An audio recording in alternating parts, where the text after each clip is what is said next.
Mr. Drake, Chairman commends your efforts out here on the border. You're on a tight ship. Don't need his compliments. I need food, weapons. The board feels your rations are appropriate for your population and your climate. They're a joke, but people are starving. With his hair blowing in the wind, that's our own hashtag One Lucky Guy, right. James Denton, starring in Black Rider, the third installment of the popular Revelation Road series. And if you haven't seen it, it's about a Mad Max-like world where the rapture has come and gone. It's like the end of days where believers go to heaven and some are left behind having their faith put to the ultimate test.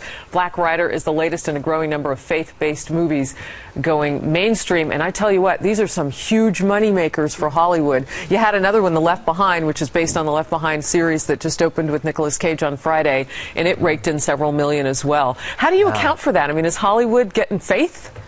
I don't know. It's a great question. These guys, Pure Flix Entertainment, are really nice folks, and they do a lot of work. And they did God's Not Dead, which was a huge $80 million last year. So there's certainly a demand for it. And, of course, about 80% of the country calls themselves Christians, so it would make sense. But for some reason, there hasn't been much of a demand for that kind of content. But recently, we're seeing a lot of it. You know, it seems like it kind of goes in flux, because I remember back in the 80s and 90s, there were all those TV shows.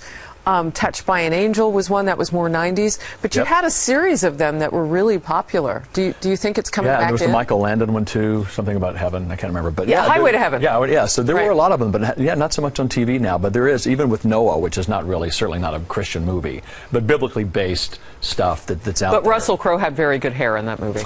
Yeah, that might be the best thing about that movie. Right.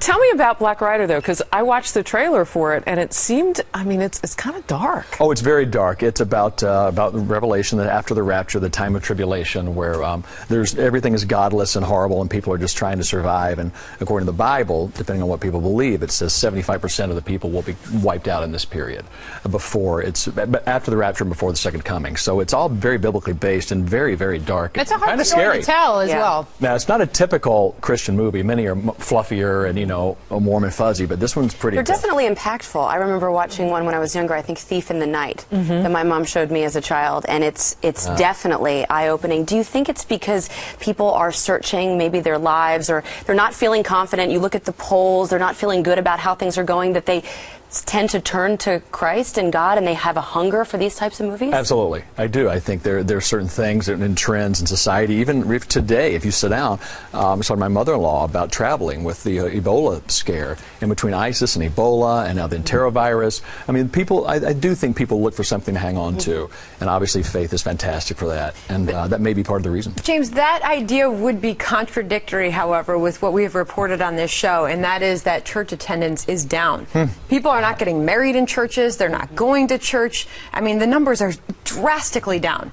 It's almost like they're turning to faith-based films as their mode of... Yeah, to fill up that void. Fill up that void. Or you're seeing Christians rally behind it and seeing that trend say, you know what, we need to do something and support each other. And that's a lot of it, is the Christian community that are still going to church are really turning out and supporting these films. You know what it's like, though? It's like the difference between watching a cooking show with beautiful lighting where, you know, someone's making a meal and you feel like you're part of the process and you want to go home and make it, versus an infomercial where someone's like chopping tomatoes in fluorescent lighting, and no one wants to be sold something. Like, don't sell me a set of knives. Like, you know, give me a cooking experience, and either make it historical or make it really interesting and give it layers where, you know, maybe you have to find the meaning within the allegory, like Star Wars or Lord of the Rings or something like that. Right. I think, and this is a good example of that, because it doesn't, you watch it, it doesn't appear to be a Christian movie of any kind. But if you know the text of the Bible, it certainly is very much so. So maybe the packaging is different now, too.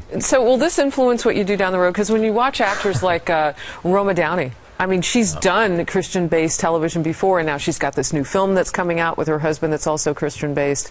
Do you think it changes the way you'll pick your next role? I don't know. It's really funny because faith is so private, and I've always been very private with it, because I figure who cares what an actor believes.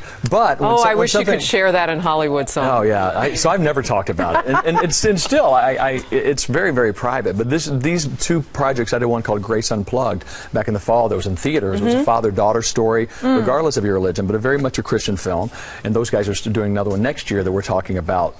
For me, it's just stuff that you can be proud of that my kids can see, and it's just so happened it's been 2 or 3 faith-based things in a row. But as an actor, you have to be prepared to face that stereotype, and it is a challenge. But for me, it's just a matter of what speaks to you. Especially after Desperate Housewives. Well, something my kids can watch finally. Right, exactly. All right.